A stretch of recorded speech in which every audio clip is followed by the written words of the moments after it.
Warga Gang Swadaya panik dan berusaha memadamkan api secara bersama-sama sebelum petugas pemadam tiba di lokasi.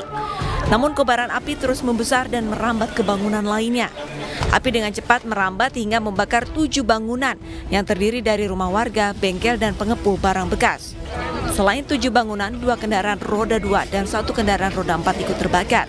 Diduga api berasal dari korsleting listrik salah satu rumah warga. Saat pemadaman, petugas mengalami kesulitan. Informasinya dari pemilik bangunan yang terbakar, itu dia keluar dari kamar mandi atau api udah masuk plafon besar. Upaya dia teriak keluar, ya memang membesar. Nah, dari damkar sendiri setelah masuk, ini banyak kendala karena akses dilalui mobil kami gede, jalan kecil nggak bisa. Nah, pemadaman dengan unit air dengan unit itu ada keterbatasannya, sempat kehabisan ya. Tidak ada korban jiwa dalam peristiwa ini. Api bisa dipadamkan setelah petugas menerjunkan 13 unit mobil pemadam kebakaran. Dari Jakarta, Sofyan Firdaus, iNews melaporkan.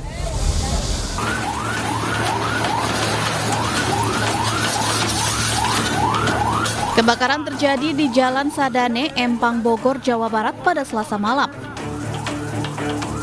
Api diduga berasal dari kebocoran gas di salah satu warung makan.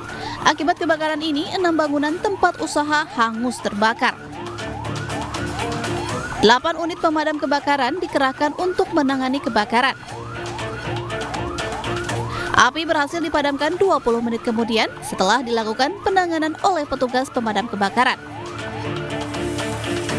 Kebakaran ini pun sempat menjadi tontonan warga sekitar.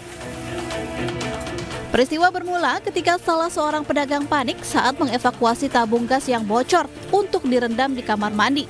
Namun naas semburan uap gas justru menyambar kompor api di salah satu warung makan hingga menyebabkan kebakaran. Dari awalnya itu Pak Heri bocor gas dari dapur warung nasi. Nah, dibawa keluar, dimasukin ke WC. Ini kan saya lagi jualan bakso di Pak Amin. Nah, itu kan nyala si kompor itu. Saya mau dibalikin sama Pak Heri udah nyala. Nah, kan ada sisa si gas itu di jalan-jalan langsung ngebeleduk, di kamar ngebeleduk, udah nggak bisa apa-apa lagi. Mau dimatiin susah, udah gede. Dari kompor gas ada kemungkinan bocor, ada api dari dalam dari kompor gas, kemudian api membesar di dalam, ditarik keluar dari ruangan warteg, itu menyambar yang lain. Alhasil api makin membesar. Itu berawal dari bocornya tabung. Kebakaran ini menyebabkan 2 orang pedagang mengalami luka bakar cukup serius dan langsung dilarikan ke Rumah Sakit Umi Kota Bogor. Sementara untuk kerugian material atas kejadian ini belum dapat dipastikan jumlahnya.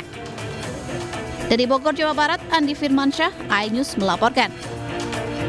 Pemirsa, aksi pencurian lampu taman yang berada di Kelapa Gading, Jakarta Utara sempat dipergoki warga. Walaupun sudah diteriaki maling, pelaku tetap saja acuh dan tetap melancarkan aksinya. Diambil. Rekaman ini memperlihatkan dengan jelas bagaimana seorang pria tengah menggotong tiang lampu taman di Jalan Yosudarso, Kelapa Gading Barat, Kelapa Gading, Jakarta Utara.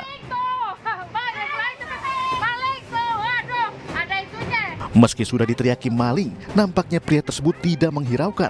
Bahkan dengan santai ia menghampiri komplotannya yang sudah menunggu menggunakan sepeda motor. Mereka pun segera meninggalkan lokasi tanpa ada rasa takut sedikit pun. Jika melihat di sekitar lokasi, terlihat masih ada beberapa sisa besi tiang lampu yang diduga bekas curian para pelaku lainnya. Nah, karena di sini dia udah ngegoyangin tiang itu, di sini udah pada teriak-teriak maling, dia manggil temennya naik motor. Manggil temennya, datang temennya tuh, nah tiang itu akhirnya berhasil sama dia diambil. Warga berharap agar aksi tersebut dapat ditindaklanjuti karena sangat meresahkan. Apalagi pencurian juga terjadi pada besi pembatas jalan.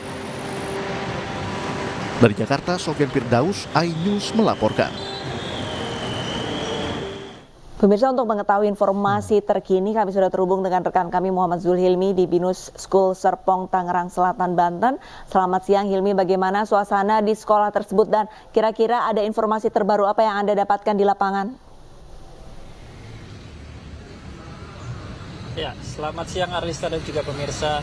Sejatinya pada hari ini rencananya pihak dari Binus School Serpong Tangerang Selatan Banten ini akan memberikan keterangan resminya pada pukul 10 pagi ini. Namun hingga pukul 11 lebih 30 menit ini pihak dari sekolah belum juga memberikan pernyataan resminya terkait kasus perundungan yang melibatkan murid-muridnya, di mana terjadi pada bulan Februari 2024 ini.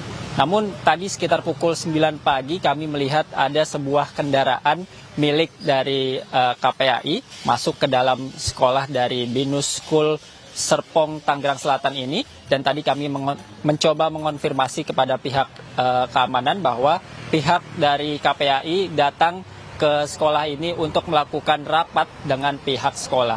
Dan untuk saat ini kami masih menunggu update informasi yang sejatinya akan disampaikan oleh pihak dari Binus School Serpong Tangerang Selatan ini. Tadi pagi kami juga sempat mendatangi lokasi ataupun TKP tempat perundungan yang diduga dilakukan oleh murid-murid dari Binus School Serpong Tangerang Selatan. Dan tadi pihak pemilik warung mengatakan bahwa dirinya sebelumnya telah didatangi oleh dari pihak Polres Jakarta Selatan untuk dimintai keterangan. Dan memang pemilik warung juga mengatakan bahwa warungnya memang sering menjadi tempat berkumpul dari murid-murid Binus School Serpong ini, namun ia tidak mengetahui pasti kapan peristiwa perundungan tersebut terjadi. Demikian Arlista. Atas informasi Anda, kami terus menanti keterangan resmi dari pihak sekolah yang rencananya akan dikeluarkan pada hari ini. Terima kasih.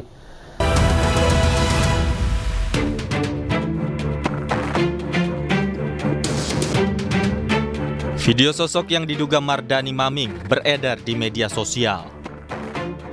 Dalam rekaman CCTV yang beredar, Mardani diduga sedang berada di Bandara Internasional Samsudinur, Banjarmasin, dalam perjalanan menuju Surabaya, Jawa Timur. Padahal Mardani saat ini berstatus tahanan di Lapas Sukamiskin, Bandung, Jawa Barat. Kalapas kelas 1 Sukamiskin, Wahid Wibowo membenarkan mantan Bupati Tanah Bumbu Mardani Maming keluar lapas. Mardani keluar lapas untuk hadiri sidang peninjauan kembali di Pengadilan Negeri Banjarmasin. Lapas Sukamiskin pada hari Minggu langsung ke Banjarmasin dan mengikuti sidang di Pengadilan Negeri Banjarmasin. Setelah selesai langsung kembali ke Lapas Sukamiskin, dan saat ini yang bersangkutan sudah berada di Lapas Sukamiskin. Kami melihat bahwa dari Bandung itu tidak ada penerbangan langsung ke Banjarmasin, sehingga harus melewati Surabaya.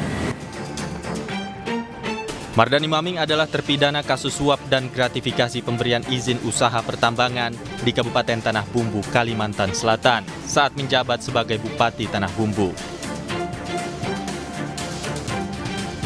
Mardani pun dinyatakan bersalah dan divonis penjara selama 10 tahun dan denda 500 juta rupiah. Mardani juga diharuskan membayar uang pengganti sebesar 110 miliar rupiah. Dari Bandung, Jawa Barat, Diki Wismara, iNews melaporkan. Pemirsa, adanya perbedaan data membuat sejumlah pihak mendesak agar sistem informasi rekapitulasi atau Sirekap diaudit. Hal tersebut perlu dilakukan untuk menghindari spekulasi di publik.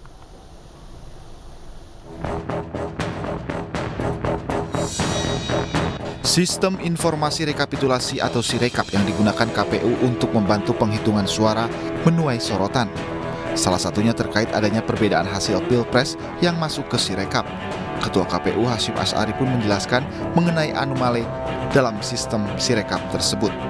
Sistem itu bisa membaca apakah anomali atau tidak, itu diantaranya seperti ini contohnya. Misalkan di TPS itu maksimal pemilih 300. Kok tiba-tiba perolehan suaranya bisa lebih dari 1000, itu berarti kan anomali. Maka kemudian itu ditandai oleh sistem dan kemudian dilakukan koreksi berdasarkan unggahan foto formulir C hasil yang berbasis TPS. Sementara itu, calon wakil presiden nomor urut 3 Mahfud MD menilai anomali yang terjadi di Sirekap harus diaudit oleh lembaga independen. Hal tersebut perlu dilakukan agar tidak terjadi spekulasi di masyarakat. Saya sangat setuju. Di luar soal perkara ke MK, saya sudah serahkan ke tim khusus. Di luar soal perkara ke MK, kejujuran pemilunya itu menyangkut semua, menyangkut masa depan bangsa, menyangkut demokrasi. Itu audit digital forensik supaya dilakukan. Dan itu bisa. Dan beberapa hari lalu si Holik dari KPU udah mengatakan siap diaudit. Nah, ayo dong. Lembaga independen tapi bukan lembaga yang berwenang. Kalau lembaga yang berwenang nanti yang punya pemerintah lagi yang sudah dicurigai kan. Selain dari Mahfud MD, desakan audit Sirekap datang dari sejumlah ahli digital forensik. Mereka menilai hasil audit ini akan memberikan gambaran kepada masyarakat mengenai masalah yang terjadi di Sirekap. Tim Liputan iNews melaporkan.